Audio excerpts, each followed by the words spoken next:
Since 2017, the Italian Wine Podcast has exploded, recently hitting 6 million listens. Support us by buying a copy of Italian Wine Unplugged 2.0 or making a small donation. In return, we'll give you the chance to nominate a guest and even win lunch with Stevie Kim and Professor Attilio Scienza. Find out more at italianwinepodcast.com. Chin chin!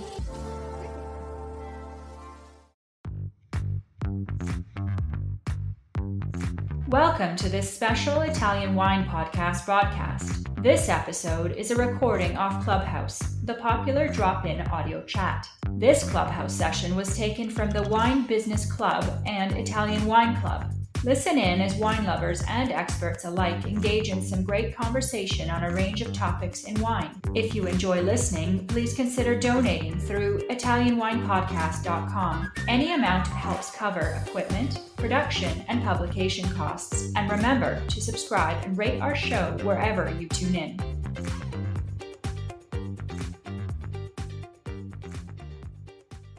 All right. Hello, everybody. My name's Stevie Kim, and welcome to the Italian Wine Club. For everyone out there, this episode will be replayed on Italian Wine Podcast as usual. Our usual slot is 5:30 now, I think. Alrighty, so you guys know what the deal is, right? It's called the Ambassadors Corner, and we've been doing for a couple of years now. We started it during the pandemic. And it's, in the beginning, I was a bit hesitant to do this for like an hour because I'm like, who the hell's going to listen to geeky stuff for an hour? But turns out that it is actually one of the most popular shows.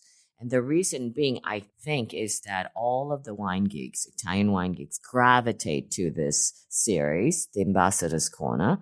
And of course, thanks to our Italian wine ambassadors at large. And today, our host for today, who will be hosting this room, is Matt Irwin. Ciao, Matt. Ciao, Stevie. Hello. I'm very excited. Still awake? Again. Are you still awake? Yep, still here. Still here. Still Matt, awake. why don't you tell you a little bit about yourself?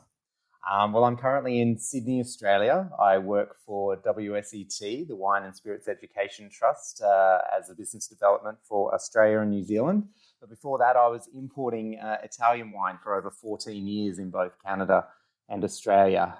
I have an absolute love for Italian wine. I have ever since I was traveling through Italy as a tour manager there in my younger days. And just their passion and their energy and their stunning wines made me just fall in love and chase a career in it. And I've been lucky enough to be able to work in Italian wines for, quite a while now. Now, of course, Matt Irwin is our new Italian wine ambassador. He had been anointed in April this year, 2023, spanking new Italian wine ambassador. I'm not sure you traded up going from importing business to WSET, but it is what it is. Yeah. Okay. So tell us why, Matt, you've chosen Speri Winery, Luca Speri, as your interviewee today. Well, Luca, first of all, is a friend of mine that I've gotten to know over Luca the has past friends? 14 years. Yeah. I can't believe it. Myself as one of them, luckily. But himself and his family are one of the most wonderful families I've had the pleasure of getting to know. There's over 7 generations that have worked in the Speri family, in the winery, and they hold on to tradition, but they understand the modern changing world. They're a leader in the wine community, and they use their influence to better the region, the region's wines, and the environment as well. They're always handing down heritage in their land and in their passion and the grapes that they grow, and I just couldn't think of a more passionate family to bring on to this podcast.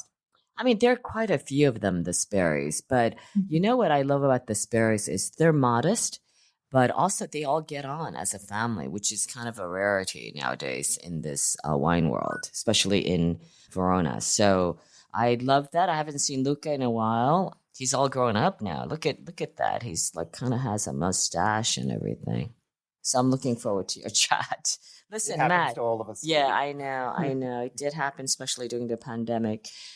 So, you know what the deal is. What are the learning objectives that we should expect from you for all the geeks out there?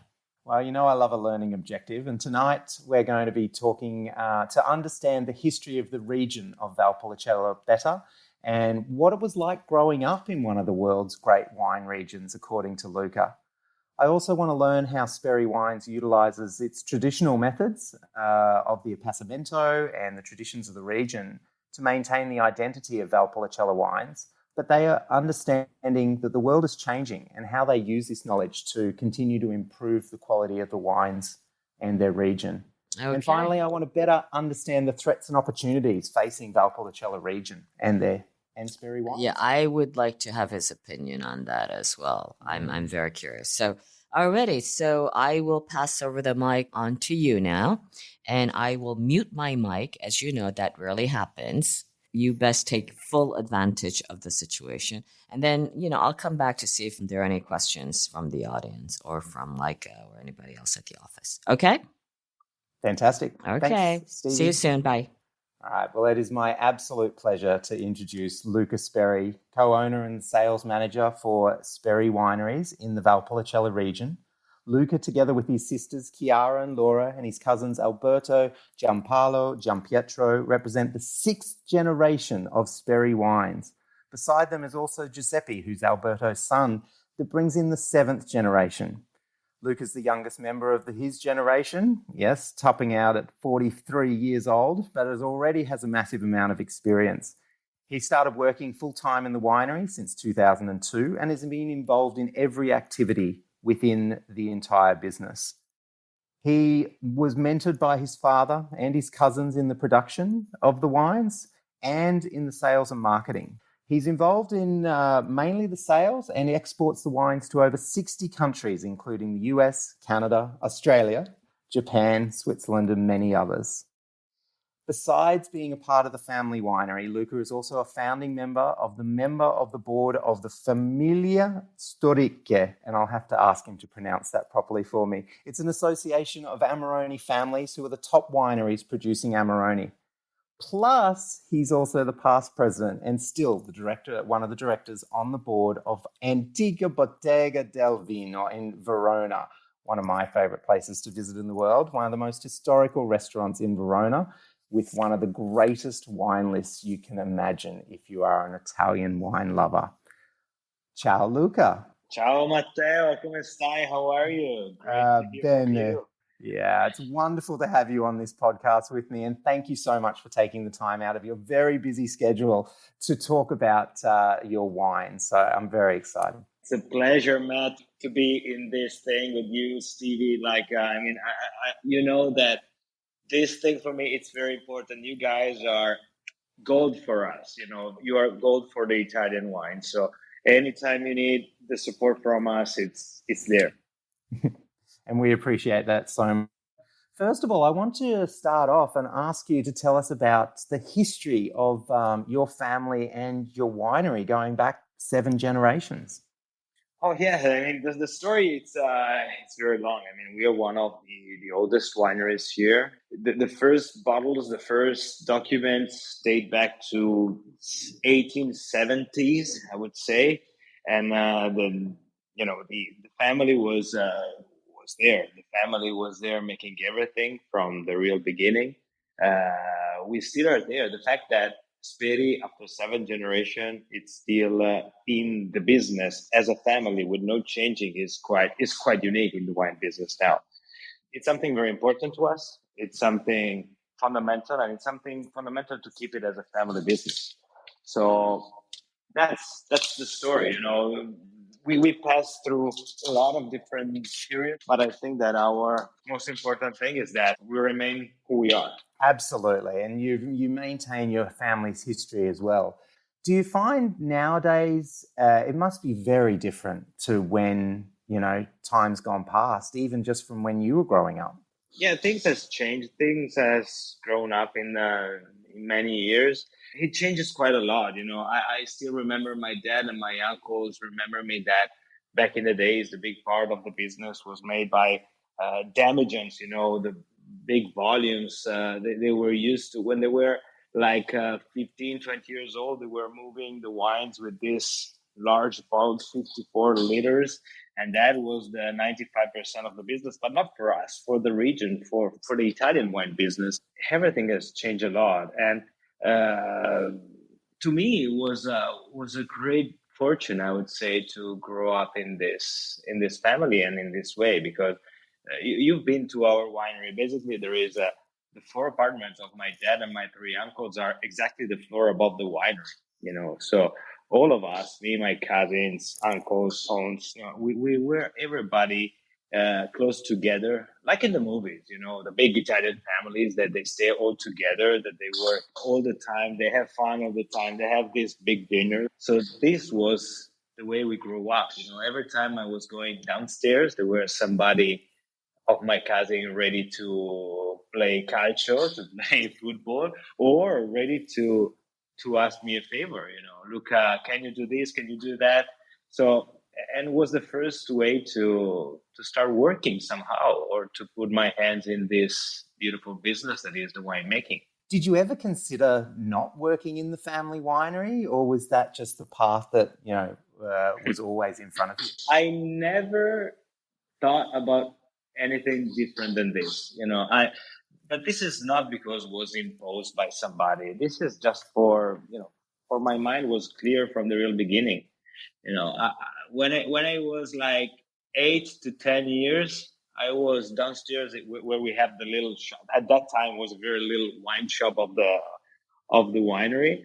I was there. My dad was selling the wine, and I was selling like cherries and apples, and everything was around our vineyards. I were picking up and selling myself. So I was living there in summertime, trying to sell something that was coming from me somehow. So, the thing of agriculture, nature, life, selling in a family kind of context was mine. So I never had anything different in my mind. And nowadays, instead of selling single bottles out of the family winery, you're selling to over 60 countries around the world. That must be a very different job to what you first started out doing. Oh yeah, my dad.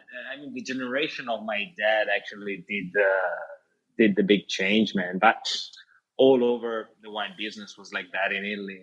They started to sell the first bottles to export. We can say that at that time was Switzerland. In the 60s, in US, we started in the beginning of the 70s, but that was just a little part. It was not considered like big part of the job. That was just an opportunity. Some of them, like my dad and a few others, understood the possibilities to work on that and to open that market better. Others not. Even the 90% of the market was still here in the domestic market, when domestic was north of Italy, not Italy. It was north of Italy. So there was a little, very slow beginning, but as everybody knows, everything that starts slow then can accelerate quite fast. And now every day there is a new thing happening. When was it that the world started to really appreciate the wines of Valpolicella? I think that this is a very nice question, because I was reading articles that my dad has, all that big book where he kept all the newspaper and things that back on his time from the 60s and after. And I think that the big changing for our appellation in terms of Amarone happens in the middle of the 80s. That was the moment in which Amarone was put from, the medias, but for the consumers too, in that, 3 great Italian wines. Talking about red wines like Barolo, Brunello, Amarone started to be part of that 3 in that period when people like Luigi Veronelli start to talk about and to write about that. And when people was starting to appreciate that style that was quite unique and would start existing.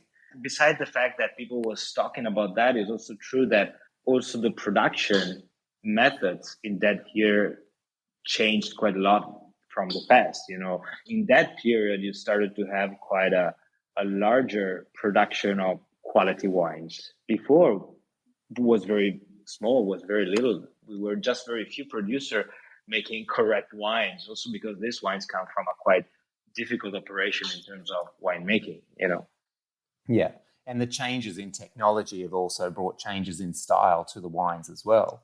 Oh, yeah. I mean, as you know, Amarone is a wine that has quite a complex method of production that is drying process. So imagine back in the days with no chance of controlling the temperature. I'm talking about a fermentation moments, not for the drying process, but for the fermentation moments that happens in January, February, when outside is cold. The grapes comes in the cellar that is like 2 centigrade temperature, so very low. Controlling the yeast to work at that low temperature with no techniques in order to rise the temperature at a certain level in order to make the yeast work.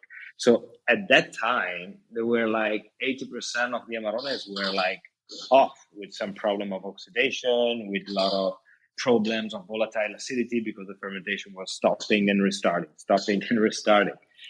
I still remember my father showed me where they were fermenting the Amarone, and it was actually barrels at the highest floor of the house of 4 different floors. They were putting the wine there because that was the warmer place.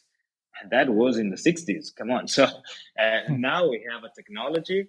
And beside the technology, we have also it's important to say and to know that, but we also have the money to spend it in technology.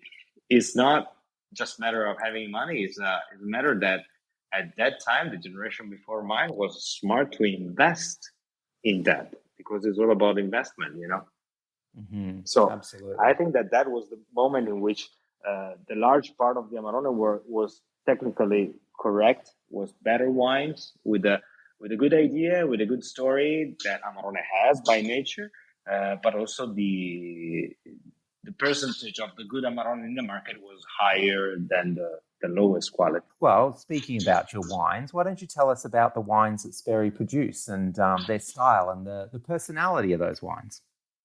So the fact that it's a very simple kind of winery, I would say, you already told that we are a family, that it's generations. If somebody comes at the winery, we'll see a Speri member, or for sure more Speri members running here and there. So but nowadays we are 9 members of the family working here, and we are proud to follow every single step of the production. We are here from ever, when Valpolicella was nothing, and we are here now when Valpolicella is considered a prestigious, we can say, wine region. So the way we make our job is the most simple ways possible. So, when I present my winery, I do it because my job is to go around and present the wines and the winery. And I use this word, simple, pure. This is what we want to be. So the production is the most simple production you can find in the region. Very clear portfolio, just 5 wines, only reds, only DOC and DOCGs. So one Valpolicella that a lot of people call kind of entry level. I hate that name. I call it the first expression of Valpolicella. I love it like that. So it's the first expression of Valpolicella, like the Valpolicella Classico.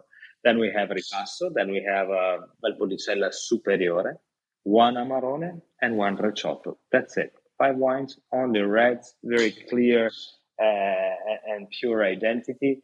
The choice is to work with what we have. So also here, another very simple way of thinking. So we do not buy grape, we do not buy wine. Everything comes from our own vineyards that, thank God, generation before bought it in the right moments. So they had the chance to buy vineyard in good position and for the right price, I would say. So yes, I mean the philosophy in our wines is clearly very pure. So only native varietals. We do not use any international grape. Even it's allowed by the appellation laws, but the choice is, I always say that we sell wines in which on the label there is written Valpolicella, that is the region in which we live. So when we release a wine, when we release a label, we are not just selling liquid We are not just selling wine. We are selling a region. So we want that wine really tastes of our region, so from that is the concept of making few things well made, very pure, very clear, very simple. I've learned working with importers and distributors that sometimes the choice of being simple and pure is more brave than than not being that. But it's in the long term, it's the best choice we can ever make. Absolutely, because classics will always last the test of time, and your wines with its purity and clarity will always showcase both the quality of the region and your vineyard sites as well. You have some of the great vineyards in Valpolicella, in La Roverina, Sant'Urbano, La Roggia as well. And each one of those have its own personality. Could you describe the differences between those three vineyard sites? Oh, sure. I mean, Valpolicella is a very nice region, but you can find so many different in so very small area. We can say you can go from altitude that goes from 70 meters above the sea level up to 800 meters above the sea level. You have slopes that faces east or west. You have soils that can go from alluvial and sandy, and also there is some volcanic origin. So you have a lot of different kind of soil and exposure, and we can say microclimate there. So, we are, you said that we have some great vineyards, but and it's true. I mean, Sant'Urbano is for sure one of the greatest single vineyards of the area, but we are very lucky. We are very lucky or smart. I don't know which of the two, but you have to know that Sant'Urbano was bought by my family in 1930s. But my grandfather, after World War II, tried to sell that vineyard because it was too hard and difficult to work, because it's on the slope. Everything is on terraces. Imagine back then how expensive it was to work there. And especially in that moment, the price of the wine was basically like milk or gas that goes by liter, with €1 per liter. That's it. Can come from the hillside, the bottom of the flat, and everything is red is 1, white is 0.5. That was at the moment. So basically, my grandfather was losing money because harvesting and growing grapes and vines on the slopes with terraces was very tough and difficult. The vineyard was on sale for 5 years. Thank God nobody bought it. We were very lucky about that. Nobody bought that vineyard. And at a certain point, my dad noticed that he had like 4 sons that were all 4 in the right age for working. So basically, he had 4 employees for free. So he said, okay, nobody wants the vineyard. I keep it. You guys work. And we kept it, and now became by magic one of the greatest parts. Sant'Urbano, the uniqueness of the Sant'Urbano is that it's on the top of the hill of the 2 central hill of Valpolicella Classica. Speri owns only vineyard in the Classica region, but this vineyard in particular is on the top of the hill that divides the 2 central valleys, the valley of the valley of Fumane from the valley of Marano. And it's exactly the top of the hill. So the microclimate there, it's phenomenal. You're on top of the hill without being too high, because the highest part goes on 400 meters. So being on top, you have all the breeze, air, wind that keeps everything very healthy. Vines that can live longer, and you all know how it's important to have long life vines for quality. And beside that, we also have a very unique name for Valpolicella Classica, that is the volcanic origin soil, that provide us a very nice kind of freshness, mineral notes. When I drink wines that come from there, like our Valpolicella and Amarone, I always feel that kind of graphite notes that drive me immediately there. And especially for wines that has quite a lot of structure and energy, like Amarone, that fresh part to me is fundamental, is life. It gives to the wine a completely different approach in terms of richness with balance, with elegance. So This is the reason why, the generation before mine decided to make Amarone in that vineyard, because there we have what we need for making this wine. So to match the richness coming from the drying process, that is a technique. So it's not a matter of where you are doing, but the technique that gives you that richness, that density, that structure need to be compensated. And this is the mind of the winemaker, the mind of the mind of the family that made the wine.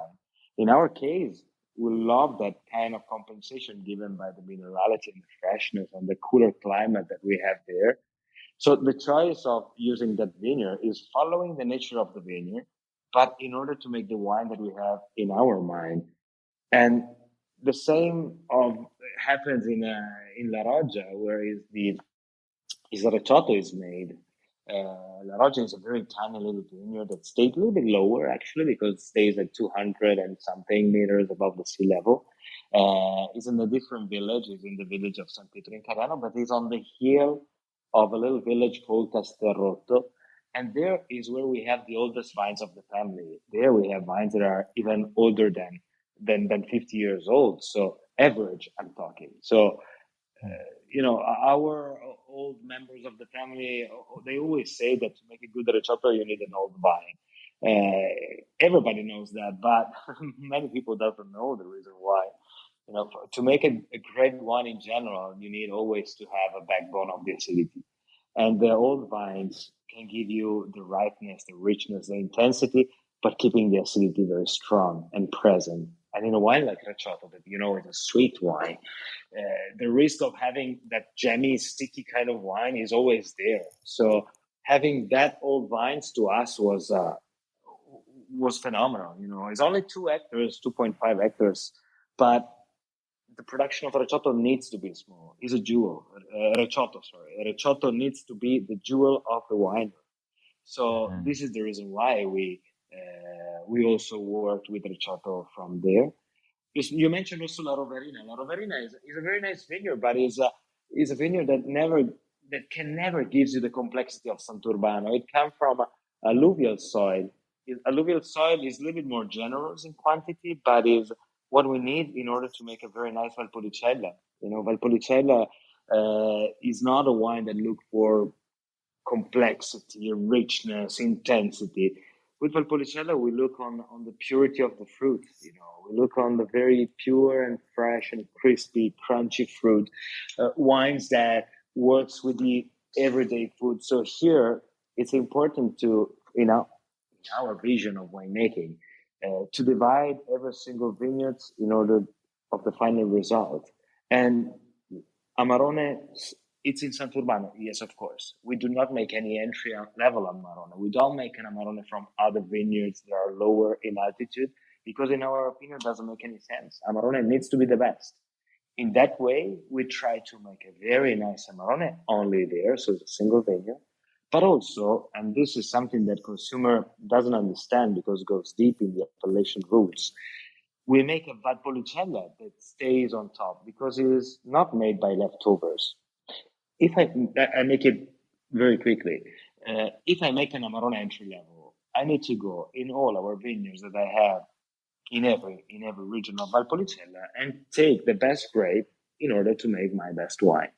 The result will be, okay, for sure, a nice Amarone. But on the other side, I need to make the Valpolicella with the leftovers after the harvest of the Amarone. In that way, I probably have Amarone that it works, but Valpolicella that is a little bit lower the real potential of the vineyard. So the choice is, okay, Amarone is there. The other vineyards are for Valpolicella. So I will make a Valpolicella from 100% of the grape that are in that vineyard, trying to rise the quality also there. So again, if you think about that, it's a very simple approach, very simple idea. Of course, it goes a little bit versus the market and the opportunity that the market asks. But in terms of showing the potential of our wines, covering all the appellation we have in the region, I think is a very serious and consistent way of working. Yeah, absolutely. And I love that Speri Wines has got these 3 amazing vineyard sites, and you're using the grapes from each individual site in its best expression. And all of your wines always show where it comes from. There's a lot of opportunity there, especially with the appassimento process, to make quite jammy and rich and sticky wines. But with Speri Wines, you can always see the grapes behind them. You can see the place that they come from. You talk about the characteristics of those vineyards, and they are still shown really well even after all of that winemaking takes place. And that shows a deft touch in terms of winemaking, but also appreciating the exact place that they come from and how best to express that place in the style of wine that you do. It's a very special thing. So very lucky that your great-grandfather did not sell Santabano. Very fortuitous for everybody involved, that's for sure. Wine to Wine Business Forum. Everything you need to get ahead in the world of wine. Supersize your business network. Share business ideas with the biggest voices in the industry. Join us in Verona on November 13 to 14, 2023. Tickets available now at winetowine.net. We started to move the first steps with the organic thing in 2004. So if you remember, at that time, organic was a very new thing in terms of approach. There were few wines in the market, and many of them were not technically correct. So, but we looked inside the thing. My cousin, especially my cousin Alberto, that is the enologist winemaker, he studied very deeply the thing, and he saw that we were not that far, not that far from that organic way of working. I remember that we are a lot in the family, a lot of people of the family working here. We basically all work in the vineyards too. We all live our house in the middle of the vineyard, so we breed that here. So the thing of let's see what is organic was very interesting for us, because we love to live well, we love to breathe good air. We want, and the most important thing, we want that the vines lives well for us, but for the next 10 generations. The thing of making organic is the idea of making good things, and then the soil, the terroir, the vines, the trees gives you back something. So I think, but we noticed that treating the vines in the organic way, the vines are stronger. And I think that for a winery that is at the 7th generation now, it's important to pass these vineyards in the best condition to the next 10 generations. So to us, it was not a choice of brand, it was not a choice of writing, to put a print in the back on the label with the grain stuff. 2004 was not the time. 2004 was just the beginning. So we started, and honestly speaking, was a very tough choice, because at that time, there was not an industry working for the organic, especially working for the organic when you talk about Corvina, Rondinella, Molinara, so grapes that nobody else has in the world.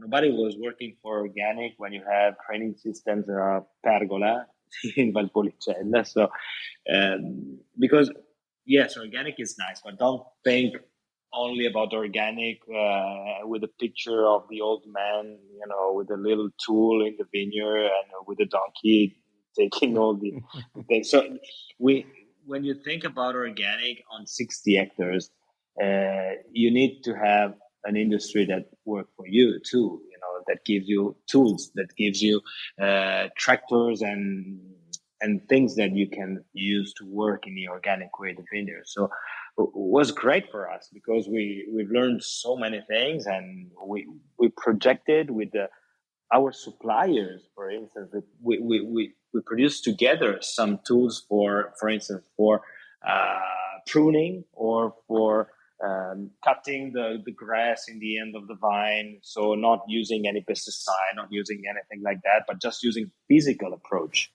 But to use physical approach, you need machineries. And we studied and we did together with these guys some new machineries that were applied to the pergola and to the Corvina that nobody did it before, because the few organic that was in the region was everything applied on 2-3 hectares maximum. So that was a choice that was driven by our way of being agriculture, of the respect we have of the soil, but also was made for ourselves. For many years, we didn't put the organic thing on the label because it was something that we don't want to put too loud, honestly, because we love that our wines are sold because they are good and because they're respecting the classic way of thinking in Valpolicella. But we've been forced to put the logo in the back label for many reasons, for the fact that now everybody is talking about sustainability and green, and there is also always a reason to talk about that. So our decision was, okay, we don't talk about that, but we put it on the label because thank God we have the certification. That is in very short our trip in the organic thing. Yeah, but you haven't stopped there either. You're working, or you currently have a sustainability certification. I've heard this a couple of times with a few Italian producers, and it's a wonderful way to encompass an entire ethos around the way the business is run, the grapes are grown, the winery it operates. Can you explain why you wanted to do sustainability certification as well? Sure. So sustainability, first of all, is an overused word in my opinion, but it's important that people think about that anyway. So the sustainability in terms of a winery, in general of a company, it works on 3 different levels, we can say. And this is by law. I mean, as you said, is a certification. So there is a third party that comes and see. It's like the organic, it's your choice to do it, but then you have a certification. So there is somebody that comes and see if you do things, they make analysis to do wine and stuff like that. So the same is with the sustainability. So I mentioned it works on 3 different main concepts. So there is 3 different kind of sustainability, we can say. There is the economical sustainability. So in few words, is the company, the winery in this case, is a winery that needs to make economy. So needs to stay alive, needs to produce wealthiness for itself, for the employees, and for the suppliers. So it's a kind of choice that makes everybody stays better, but not only yourself as the owner or the employees as an employee, but also the community, the village in which you are, considering work in a larger way, the Valpolicella as a region. All these things are not just made by myself or by my cousin or by the winery. The good thing of the sustainable certification is that it's a thing that goes year by year. So you put your goal. For instance, okay, let's say we need to have the employees that need to stay better. Okay, this year we put the goal of making a new changing room, a new room for dining. Let's say we want to have them in a tour in the end of the year where we learn something around. So let's go to Bordeaux all together.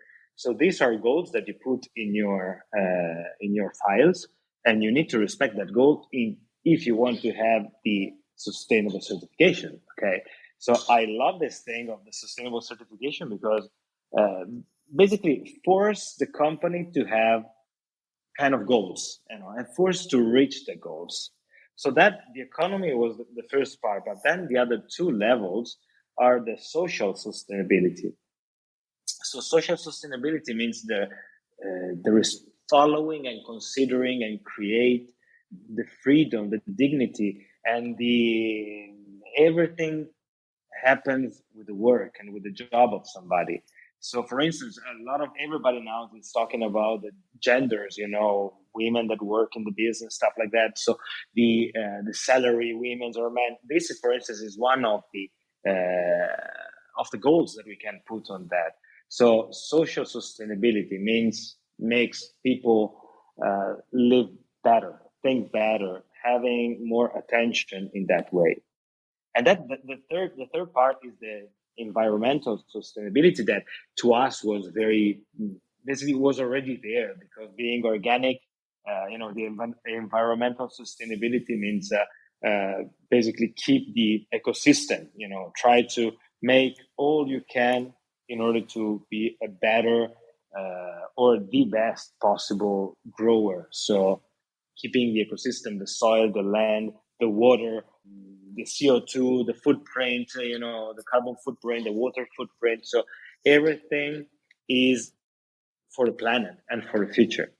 And in this area, in these three areas, your choice is to be a better producer, a better company, a better winery are huge. I mean, the option you can take are great. In the last years, we did a lot of solar energy, a lot of, reuse of the water, use of the waste of the cellar, all these things helps to be better, and Yeah, we were absolutely. doing before, but now with the certification, we have a program, And and to have that program and that plan for the future. Speri is always led by example, and you're doing that again by improving things not just for your winery and your wines, but for the people that work for you and the community and the region. So it's really wonderful, and I hope this sustainability certification is taken on by a large part of many regions around the world, not just in Italy. That's for sure. What do you see as some of the greatest opportunities, and especially what are some of the biggest threats to Valpolicella that you see in the future, if you can look into your crystal ball? I think that we are one of the luckiest wine region in the world, because with the same blend of grapes, I mean, you guys know the blend Corvina, Rondinella, Molinara. Okay, with the same blend but different techniques, we cover all the range of red wines you can imagine. So Valpolicella Classico, light and easy. Ripasso and Superiore, good structure, deepness, but still on the fresh, crispy. Amarone, the big red. Recioto, even the sweet wine. So we are really lucky. And if we respect every single wine, if we respect any single DOC or DOCG, we have all the tools to be, I don't want to say that, but the best region in the world in terms of wine. I mean, we have the chance to make great wines, but not only in one side, not only in one category, we can say. We are noticing this thing now. I mean, world is going towards more elegant finesse. The culture of wine is higher than ever in the world. So people is now looking for finesse and balance, and we have it. Because it's Valpolicella Superiore, it's something that we have. So I'm happy when I see young producer, new wineries that are focusing their energy to create a great Valpolicella. Back in the days, in the 90s, everything, not 90s, probably 80s, everything was on the Amarone shoulder, Let's show to the world that we can make good wines. Okay, let's do the Amarone. And Valpolicella was almost forgotten, at that time. I come from my first trips in US in the 2000, when the drinkers at that time will still remember Valpolicella from the 70s, and that was like a very watery, easy, low-level wine. So we did a lot of things from that period and now. And I think that we have everything in our hands to make good things. I think that Amarone remain Amarone. So Amarone is not suffering because now people is looking for more elegant, because Amarone can be elegant, but it's also a wine that is needs to be like that. Amarone has his benchmark. It doesn't need to change. Amarone needs to be intense, rich on the elegant side, of course, if you wanted to make it well. But I think that Amarone will not suffer. But on the other side, we have a lot of bullets in our guns, Mm-hmm. And if we respect them and we make the right things, we are on the right path. I was talking with an importer yesterday, actually. Back in the days, like in 15 years ago, my production of Valpolicella was 80% in the domestic market. Nowadays is 70% export. And not because of me. It's because now, back then, nobody wanted that kind of easy drinking wine, light, 12.5 alcohol. Oh my God, it's so acidic, they were telling me. Now, exactly the same wine. Oh my God, it's beautiful. So things changes. And thank God we have everything. If we respect that, we are on the right path. Absolutely. But you did see that there were some challenges coming to Amarone as the market got flooded with some inferior quality Amarones, and you were one of the founding members of how do I pronounce this? Famiglia Storiche? Bravo. Yes, it's good. Famiglie Storiche. Yeah, it's a group we founded in 2009, actually. The wineries are Pellegrini, Begali, Brigaldara, Guerriero di Zardi, Masi, Musella, Speri, Tedeschi, Torredorti, Tenuta Sant'Antonio, Tommasi, Venturini, and Zenato. The idea was coming from the old guys. I see this laughing. So my dad, together with Sandro Boscaini, together with Franco Allegrini and Cesari, they were saying, okay, we are different wineries, but we have a lot of things in common. So basically, we are traveling the world, explaining what is the quality Amarone. So let's do a group. Let's stay together. Let's put all our effort together and let's show to the world that Amarone is a great wine. I want to be clear, we are not the only wineries that works in that way. There are many others, but together with us is a group of 13 families that are friends that cooperate in many other things.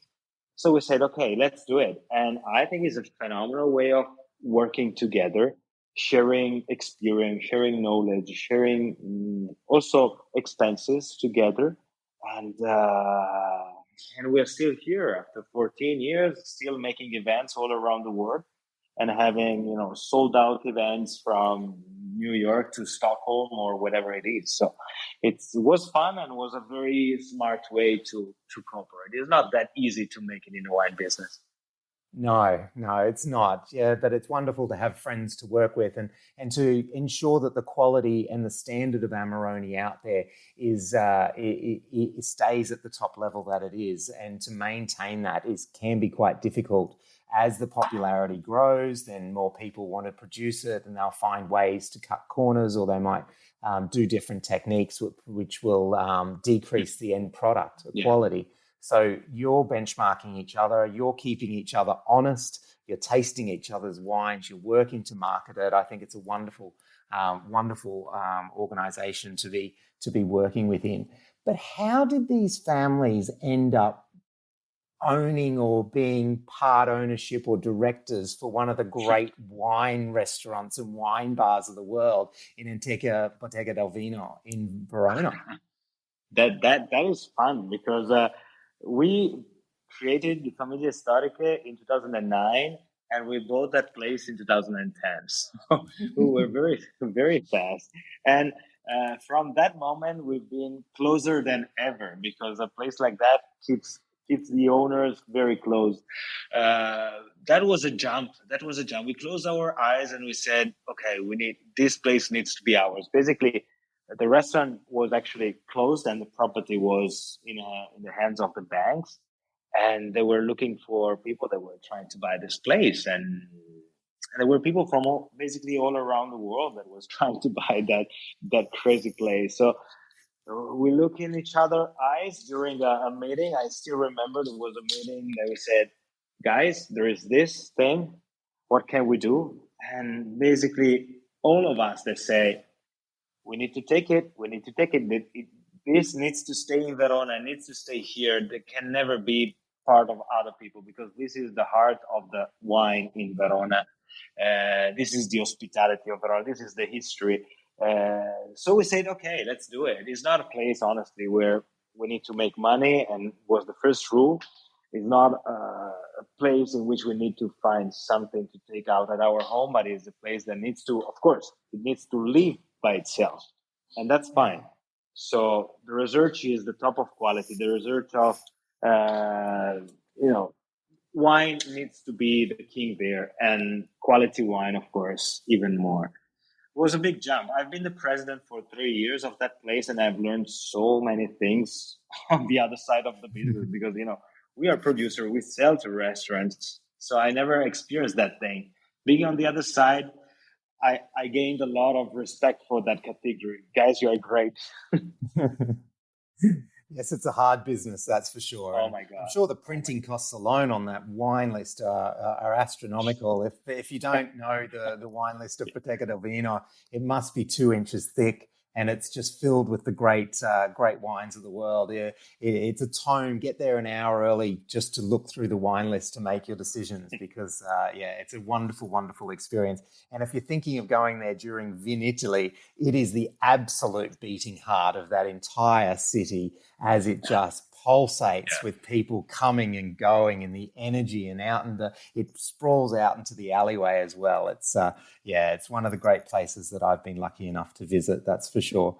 So tell me, is there one piece of advice or is there someone that you remember during your career that gave you a really good piece of advice that you've kept with you through the years? There are a couple, grandfather, because, working in a family is never easy and we are a lot. And the grandfather was always saying, smiling, of course, saying that if you have a lot to work, you don't have time to fight. was a kind of, suggestion to say, guys, the most important thing is to be close each other and not destroy something because it's the most important thing we have. Our winery is what it is now because we never actually spread out as a family. We always been very close. So we have the vineyard, we have the experience, we have everything. And that being close and being tight and with one clear focus, one clear goal is the key for us. And this is what always had in my mind from my father and from the generation before. Suggestion that I have for the new generation is to be, to have a very clear mind, to be consistent, to have one clear idea and go for it. So, there are too many things in this world to follow. And if you start to follow the market, start to follow the trend, you're lost. So try to have your personality. Our winery has a very strong personality and we are part of that. So to us, it's easy to follow that personality because it's already there. Yeah, and what a history you have and a future as well with maybe your son Carlo will be taking over a role within the winery for the next generation to continue on the great work and to be able to keep on telling the wonderful story of Valpolicella wines. I just want to, again, thank you so much for coming on to chat. And I wanted to ask Stevie or Leica if there are any questions out there that people wanted to ask Luca.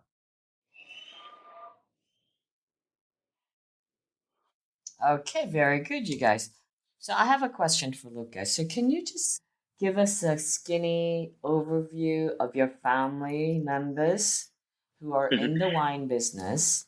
In your family business, who does what? Ciao, Stevie, first of all. Ciao. It's a long time that I don't see you. Yeah, you must have grown by now. Not that much. Answering your question, we are quite a lot. I mean, there is me following everything is sales. There is my sister Chiara following everything is marketing and communication and dealing with everyday work. There is your sister. That's your sister. Yes, it's my sister. Yes, it's my sister. There is another sister, Laura, that follows everything is the incoming visits and stuff like that. Paolo, my cousin, is following everything is Italy in terms of business and everything is accountant, payment, banks, and all this stuff. There is Alberto, that is my cousin, enologist winemaker. So he's your cousin. Yeah, okay. My cousin. And then there is a son of my cousin, Giuseppe, that you met recently, that he's also enologist winemaker. Oh, okay. I met Giuseppe recently, yeah. A nice guy, tall, he's an enologist winemaker too. And he's the 7th generation. Then there is Gian Pietro, that is another cousin that is agronomy, so follows everything is in the vineyards. And the two sons of Paolo, so the two sons of my cousin, so one son and one daughter actually, that are, entering the winery now. So they are following a little bit of everything. All of us, when they started, they were doing everything. So they start from there, and then they will be specialized in something. So what's the secret recipe for getting along in the family? I don't know. Probably from our side, the good thing was living very tight, very close to each other in every moment. So it's like with my brothers and with my sisters. Sorry, you can fight and you can fight very hard, but in the end, everything goes well. So if you are very tight, very close, you can express yourself. You can say everything, and in the end, you will find a kind of way to handle the things. Yeah. So I think we are very happy that things are doing well, and especially nowadays where vineyards are, even Policella, everything is splitted in terms of vineyard, because families, generation by generation, has divided. So we own 60 hectares just because we've been together for many years. So this is our potential. This is a huge potential. Okay, great. All right, Andre. Ciao, Andre.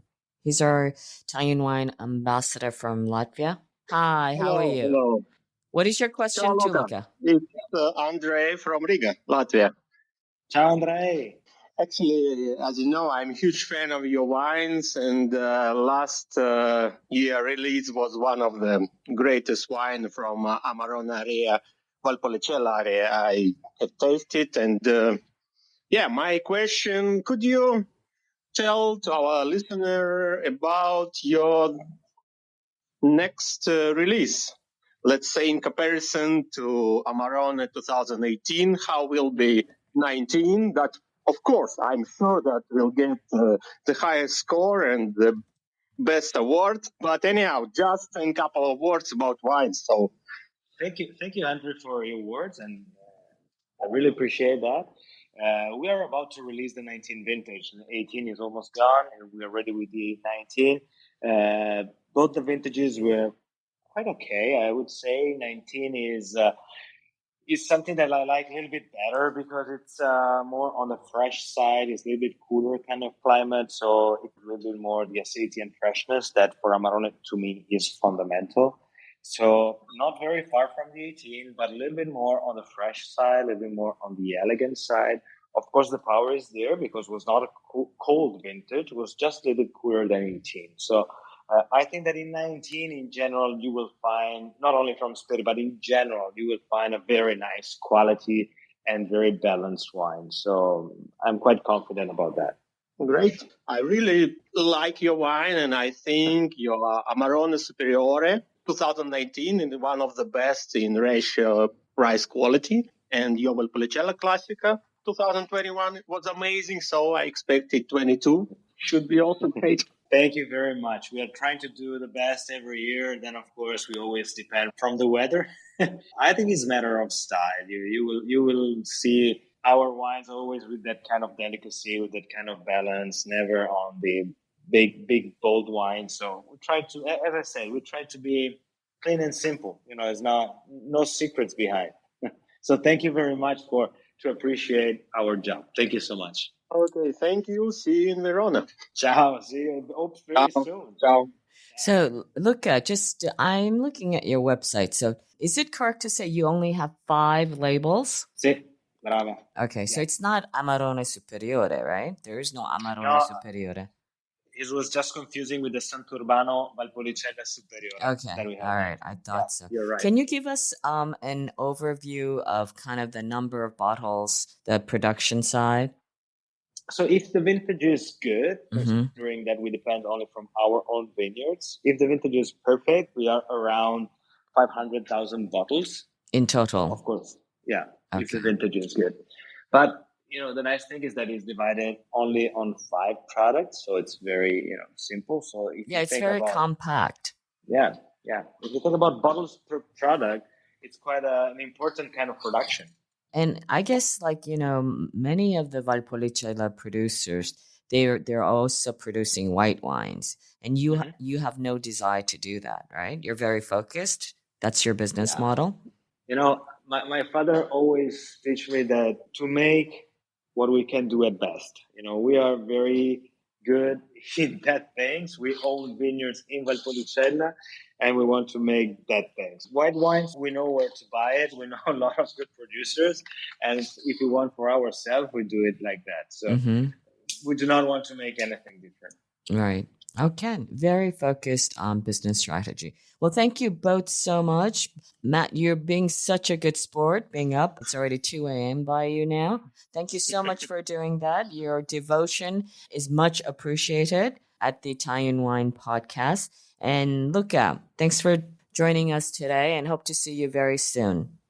Grazie, Stevie. Ok, ciao ragazzi, alla prossima. Listen to the Italian Wine Podcast wherever you get your podcasts. We're on SoundCloud, Apple Podcasts, Spotify, Himalaya FM, and more. Don't forget to subscribe and rate the show. If you enjoy listening, please consider donating through ItalianWinePodcast.com. Any amount helps cover equipment, production, and publication costs. Until next time, cin cin.